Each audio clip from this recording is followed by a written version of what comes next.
میرے سر پر ہاتھ پھیرا اور بولی میری تو یہی دعا ہے اللہ اب تمہیں اولاد کی نعمت سے نواز دے، تمہارے ہاں اولاد ہو جائے گی تو تمہارے شور کو تم میں نقصانہ بند ہو جائیں گے۔ میں نے اپنی ساس کو جانے بڑی غور سے دیکھا تھا۔ وہ بولی آپ کا کیا مطلب ہے؟ میری ساس بولی بیٹی تمہاری شادی کو بڑا عرصہ ہو گیا، ابھی تک اولاد نہیں ہوئی، ایسے میں مرد اپنی بیوی سے بیزار ہو جاتا ہے، مجھے تو یہی ڈر ہے کہ حمید کہیں دوسری شادی کی رٹ ہی نہ لگا لے، میں تو چاہتی ہوں تم دونوں کو پیار سلامت رہے۔ اتنا کہہ کر میری ساس اٹھ کر چلی گئی تھی، جبکہ میں گہری سوچ میں ڈوبی ہوئی تھی کہ آخر میری ساس نے مجھ میں اور حمید میں پیار کہاں سے دیکھ لیا ہے۔ ہم دونوں میں تو بڑی واجبی سی زندگی گزار رہے تھے، ایسی زندگی جسے بورنگ کہا جا سکتا ہے۔ میں اب بہت اداس ہو گئی تھی۔ اس دن کے بعد میرے گھر میں کچھ عجیب سی سرگرمیاں ہونے لگی تھیں۔ ایک دن میں چھت پہ بیٹھی ہوئی تھی، ایک لڑکی ہمارے گھر آئی، مجھے اس کی آمد کے متعلق کچھ خبر نہیں ہوئی تھی۔ بڑی دیر بعد جب میں چھت سے نیچے اتری تو وہ لڑکی دروازے سے باہر جا رہی تھی، وہ بہت ہی پیاری لگی تھی مجھے۔ میں اپنی ساس کے پاس جا کر بولی امی یہ لڑکی کون ہے؟ میری ساس نے میری بات سنی تو بہت گھبرا گئی تھی، ادھر ادھر دیکھنے لگی تو میں بولی آج سے پہلے تو اسے کبھی نہیں دیکھا۔ میری ساس بولی ہاں ثنا تم نہیں جانتی اس کو، یہ میری سہیلی ہے۔ میں تو اپنی ساس کی بات سن کر سکتے میں ہی آ گئی تھی۔ میں بولی امی آپ کا اور اس لڑکی کا کیا جوڑ بنتا ہے بھلا، یہ کیسے ممکن ہے یہ آپ کی سہیلی ہو؟ میری بات سن کر ساس کی رنگت زرد پڑ گئی تھی۔ جب وہ بولی ثنا پوری بات تو سن لیا کرو، وہ میری سہیلی کی بیٹی ہے تو پھر میری سہیلی ہی ہوئی نا۔ مجھے اپنی ساس کی بات سن میں کوئی لاجک نظر نہیں آیا تھا، مگر یہ سوچ کر چپ کر گئی تھی کہ اب ان سے بحث کرتی ہوئی اچھی نہیں لگوں گی۔ میں یہ سب باتیں ہی سوچ رہی تھی کہ میرا دیور رونے لگا تھا۔ میں آوازی کی باتوں سے نکل آئی تھی اور بچے کو سنبھالنے لگی تھی۔ میں نے احمد کی طرف دیکھ کر شکر ادا کیا تھا جس نے میری گود میں ایک بچہ ڈال دیا تھا، نہیں تو میرا شوہر مجھ سے دور ہوتا جا رہا تھا۔ اب میں سوچ رہی تھی کہ احمد کو پیدا ہونے سے پہلے ہمارے گھر میں بہت سے عجیب واقعات رونما ہوئے تھے، مگر میں کسی بھی چیز کی جانب توجہ نہیں دے پائی تھی۔ اب سوچنے بیٹھی تو بہت سی باتیں سامنے آ گئی تھی۔ نہ جانے وہ جوان لڑکی میری ساس کے پاس کیوں آیا کرتی تھی؟ وہ یہ کہتی تھی کہ میں امی کا پیغام لے کر آئی ہوں آنٹی کے لیے۔ ایک دن میں نے اس لڑکی سے پوچھ ہی لیا تم جو ہر روز پیغام لے کے چلی آتی ہو، تمہاری امی کیوں نہیں آتی؟ تھا وہ لڑکی گھبرا گئی تھی۔ وہ کہنے لگی دراصل میری امی معذور ہیں، وہ چل پھر نہیں سکتی، اس لیے مجھے یہاں آنا پڑتا ہے۔ خیر میں نے سر جھٹک دیا۔ میں نے سوچا ان باتوں پر دھیان دینے کی مجھے کیا ضرورت پڑی ہے بھلا، جب وقت تھا تب تو میں نے توجہ نہیں دی تھی۔ حمید جب بھی کام سے واپس آتے تو میرے لیے فروٹ لے کر آتے تھے۔ وہ مجھے کہتے تھے چھوٹے بچے کو سنبھالنا کوئی آسان کام نہیں ہے، تم کھاؤ پیو گی تو ٹھیک رہو گی، نہیں تو بیمار پڑ جاؤ گی۔ جب میں حمید کے منہ سے ایسی باتیں سنتی تو میرے دل کو بڑی تسلی ہو جاتی تھی، ایک تحفظ کا احساس ہونے لگتا تھا۔ ہاں میرا شوہر میرے ساتھ ہے، وہ مجھ سے پیار کرتا ہے۔ میں دیور کو سنبھالتی تو ساس بھی خوش ہو جاتی تھی۔ یوں ہی وقت گزرتا جا رہا تھا تو احمد چلنے لگا تھا، پھر وہ اسکول جانے لگا۔ پھر جب وہ 13 برس کا ہو گیا تو میری دنیا ہی لٹ گئی۔ حمید اچھا بھلا تھا، گھر سے نکلنے لگا تو میں بولی حمید آج گھر جلدی واپس آ جانا، میں بریانی بناؤں گی۔ حمید میری بات سن کر نہ جانے خوش کیوں نہیں ہوا تھا، پہلے تو وہ بریانی کے نام پر ہی مسکرا اٹھتا تھا۔ میں بولی کیا بات ہے حمید، آج کچھ اور کھانے کا موڈ ہے تو بتا دیں، بریانی پھر کسی دن بنا لوں گی۔ حمید کہنے لگا مجھے ایسا لگتا ہے بہت سے لوگ بریانی کھائیں گے میری وجہ سے، مگر مجھے ہی نصیب نہیں ہوگی۔ اس سے پہلے میں کچھ کہہ پاتی حمید گھر سے نکل گیا تھا۔ حمید کی بات سن کر میرے دل میں ہزاروں وسوسوں نے سر اٹھا لیا تھا۔ میں شام کے وقت بریانی بنا رہی تھی مگر دل بار بار بند سا ہونے لگتا تھا، گھٹن بڑھتی چلی جا رہی تھی۔ احمد نے میری یہ حالت دیکھی تو میرے پاس آ کر بیٹھ گیا اور بولا بھابھی کیا بات ہے، آپ پریشان لگ رہی ہیں؟ میں نے زبردستی مسکرانے کی کوشش کی تھی اور بولی نہیں تو ایسی کوئی بات نہیں۔ وہ کہنے لگا میں آپ کی گود میں پل کر بڑا ہوا ہوں، میں آپ کے مزاج کے ہر رنگ سے واقف ہوں، مجھے بتائیں کیا ہوا ہے، بھائی کے ساتھ کوئی لڑائی ہوئی ہے کیا؟ میں نے نفی میں سر ہلا دیا تھا۔ تھوڑی ہی دیر گزری تھی، میرے موبائل کی گھنٹی بجنے لگی تھی۔ میں نے جلدی سے اٹھ کر اپنا موبائل دیکھا تھا، اسکرین پر حمید کالنگ لکھا دیکھا تو دل کو تسلی ہوئی تھی۔ میں نے فون اٹھا لیا اور بولی حمید جلدی جلدی گھر آ جائیں، بریانی دم پر لگا دی ہے۔ تب ایک اجنبی سی آواز میرے کانوں میں پڑی تھی، ایک شخص تھا جو مجھ سے پوچھ رہا تھا کہ کیا آپ حمید کے گھر سے بات کر رہی ہیں؟ میں جھٹ سے بولی جی میں مسٹر حمید ہوں۔ وہ آدمی کہنے لگا بہت افسوس کے ساتھ میں آپ کو یہ خبر دے رہا ہوں کہ حمید کا ایکسیڈنٹ ہو گیا ہے، ان کی جیب سے ان کے شناختی کارڈ اور فون نمبر ملا ہے، اس لیے آپ کو کال کی ہے، ہم انہیں نشتر ہسپتال لے کے جا رہے ہیں، آپ جلدی سے وہیں پہنچ جائیں۔ میرے ہاتھ سے موبائل چھوٹ کر نیچے گر پڑا تھا، میں زمین پر بیٹھتی چلی گئی تھی۔ احمد مجھے جھنجھوڑ رہا تھا اور بار بار استفسار کر رہا تھا بھابھی کیا ہوا ہے، کچھ تو بتائیں، سب خیریت تو ہے نا؟ میری آنکھوں کے اندر اندھیرا سا چھا گیا تھا، ایسا لگ رہا تھا جیسے یہ حادثہ میرے حمید کے ساتھ ہی پیش نہیں ہے بلکہ میں بھی ان کے ساتھ ہی، ہم دونوں خون سے لت پت پڑے ہیں، میرا وجود بھی زخموں سے چورا ہے۔ احمد نے پانی کا جگ مجھ پر ہنڈیل دیا تھا، تب کہیں جا کر میں اپنے حواس میں لوٹی تھی۔ وہ کہنے لگا بابی خدا کا واسطہ ہے آپ کو کچھ تو بتائیں، نہیں تو میرا دل بند ہو جائے گا۔ میں بولی احمد مجھے نشتر اسپتال لے چلو، تمہارے بھائی کے ساتھ حادثہ پیش آیا ہے۔ وہ بھی دنگ رہ گیا، کچھ لمحے تو کچھ بول ہی نہیں پایا تھا، مگر جب مجھے روتا دیکھا تو باہر نکل گیا۔ تھوڑی دیر بعد ہی رکشے کے ساتھ واپس لوٹا تھا۔ ہم دونوں نشتر اسپتال کی جانب بڑھ رہے تھے، جبکہ مجھے ایسا محسوس ہو رہا تھا جیسے میں اپنی موت کی طرف جا رہی ہوں۔ ہم جب کا اسپتال پہنچے تو احمد نے ہی آگے بڑھ کر ساری معلومات لے لی تھی، کیونکہ مجھے کسی چیز کا ہوش نہیں تھا۔ احمد نے جانب آیا تو میں بولی آئی سی یو دائیں جانب ہے۔ اس نے سر ہلا دیا اور بولا مگر ہمیں بائیں جانب جانا ہے۔ میں بولی کیوں، ادھر کیا ہے؟ اس نے میرا ہاتھ پکڑ لیا اور بولا حوصلہ کریں باپی، اللہ کا نام لیں، ہم سب اللہ کے ہی ہیں اور اس کی طرف ہی لوٹ کے جانا ہے۔ مجھے وہ گھسیٹتا ہوا بائیں جانب لے گیا، جہاں مردہ خانہ تھا۔ وہ مجھے کمرے میں لے گیا اور پھر آگے بڑھ کر ایک مردے کے چہرے سے سفید چادر ہٹا کر بولا باپی صبر، اللہ صبر کرنے والوں کے ساتھ ہے۔ وہ مردہ کوئی اور نہیں بلکہ حمید تھا۔ اس کا چہرہ سفید لٹھے کی طرح ہوا تھا، وہ بے جان تھا، بے حرکت پڑا تھا۔ میں پھوٹ پھوٹ کر روتی رہی۔ زندگی نے کیسا موڑ لیا تھا، میں گر گئی۔ جب ہوش میں آیا تو اپنے گھر میں تھی۔ مجھے بتایا گیا کہ حمید کو غسل دیا جا رہا ہے۔ اپنے دیوار کے ساتھ لٹکا کر بیٹھ گئی تھی۔ آنکھوں کے سامنے ایک منظر چلنے لگا تھا، میں اور حمید گاڑی میں سوار کہیں جا رہے تھے۔ حمید میری جانب دیکھ کر مسکرا رہا تھا۔ میں نے اس کا ہاتھ پکڑ لیا تھا اور بولی حمید آپ کو حاصل کر کے مجھے دنیا کی جہاں کی خوشی مل گئی ہے۔ حمید نے میرے ہاتھ پر بوسہ دیا تھا، مگر تبھی ایک تیز رفتار ٹرک ہماری گاڑی سے ٹکرا گیا تھا۔ ہم دونوں گاڑی سے دور جا گرے تھے۔ حمید کے ماتھے سے خون بہہ رہا تھا۔ تب مجھے ایک عورت نے آ کر جھنجھوڑ دیا تھا اور بولی تمہارے شوہر کی میت آ گئی ہے۔ میں اپنے اس حواس میں نہیں تھی، نہ جانے جب سے میں نے حمید کے ایکسیڈنٹ کا سنا تھا تب سے مجھے عجیب عجیب سے منظر نظر آ رہے تھے، جیسے میں آخری لمحے میں حمید کے ساتھ ہی۔ میں نے اس کو تڑپتے ہوئے دیکھا تھا، مگر ایسا کچھ نہیں تھا۔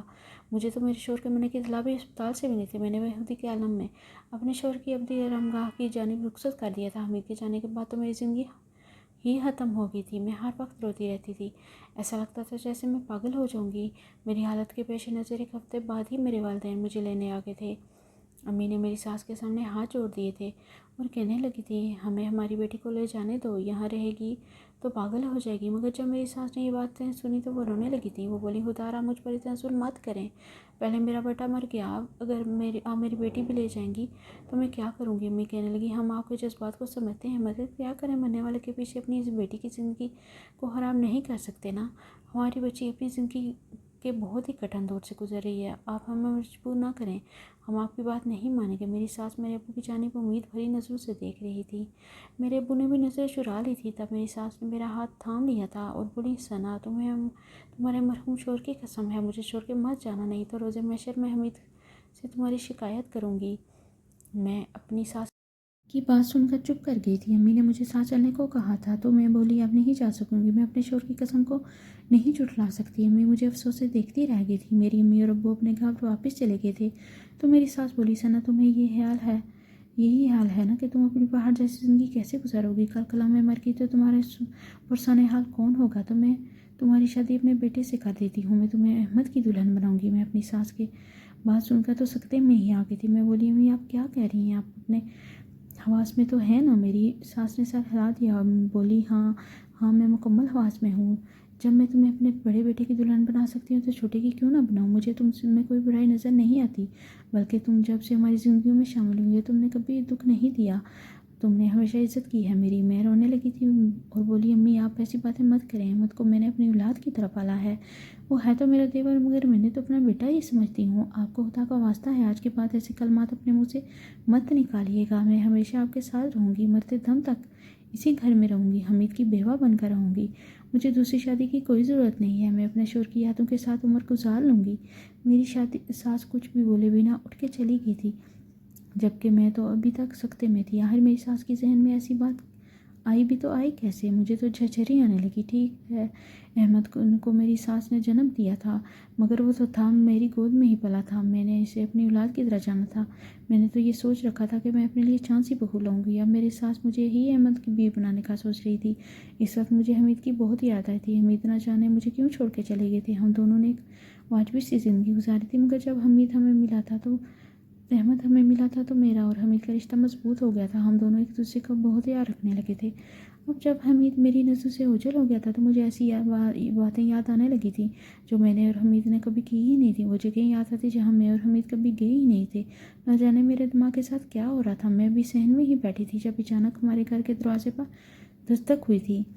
میں نے اٹھ کر دروازہ کھولا تو سامنے وہی لڑکی کھڑی تھی جو ہمارے گھر تب آیا کرتی تھی جب میری ساس نے احمد کو جنم دیا تھا۔ میں اسے ایک لمحے میں ہی پہچان گئی تھی۔ میں نے اس کے لیے جگہ چھوڑ دی اور گھر میں داخل ہو گئی۔ میں بولی، تو بہت عرصے بعد آئی ہو، کہاں چلی گئی تھی؟ اس نے میری بات کا کوئی جواب نہیں دیا اور گلے لا کر پھوٹ پھوٹ کر رونے لگی تھی اور بولی، حمید ایسے کیسے جا سکتے ہیں؟ حمید کو بڑی جوانی میں نہیں جانا چاہیے تھا۔ میں بھی رونے لگی تھی، دل پر بہت ہی غبار جمع تھا۔ مجھے ایسے ہی کسی کے کندھے کی ضرورت تھی جس پر میں اپنا سر رکھ کر رو سکتی تھی۔ میری ساس رونے کی آواز سن کر کمرے سے باہر آ گئی تھی۔ وہ بولی، کیا ہو گیا ہے تم دونوں کو؟ پھر میری ساس اس لڑکی کا ہاتھ تھام کر اسے اپنے کمرے میں لے گئی تھی، جبکہ میں صحن میں کھڑی اپنے آنسو پوچھنے لگی تھی۔ تبھی میرے دل میں خیال آتا تھا، میں ایک اجنبی لڑکی اب میرے شوہر کی وفات کے متعلق سن کر اس طرح کیوں رو رہی تھی؟ یہ تھی کون؟ عجیب اور اسرار سی لڑکی جو 13 سال بعد ہمارے گھر آئی تھی۔ اب مجھے شک ہونے لگا تھا۔ میں نے سوچا اپنی اور ساس اور اس لڑکی کی باتیں سنتی ہوں، شاید کوئی میرا سینہ میرے ہاتھ لگ جائے۔ میں اپنی ساس کے کمرے کے دروازے کے پاس کھڑی ہو گئی تھی۔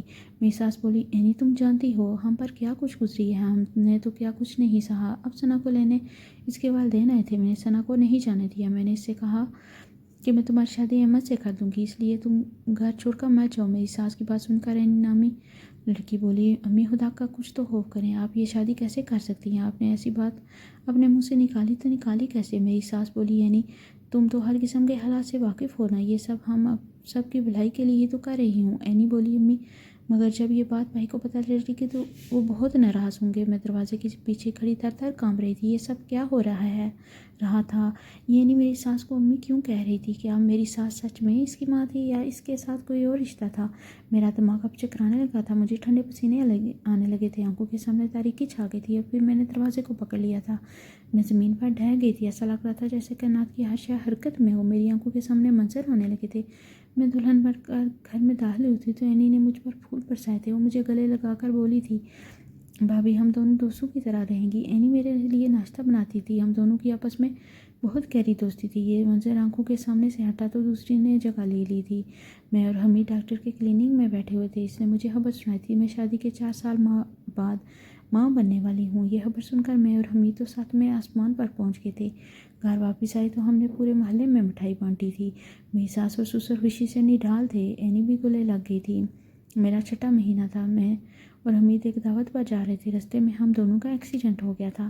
ہم دونوں سڑک پر پڑے تڑپ رہے تھے، پھر آگے سب کچھ اندھیرا ہی اندھیرا تھا۔ یہ سب یاد آتے ہی میں بے ہوش ہو گئی تھی۔ جب میری آنکھ کھلی تو میں ہسپتال میں تھی، میری ساس اور اینی سامنے ہی کھڑی تھیں۔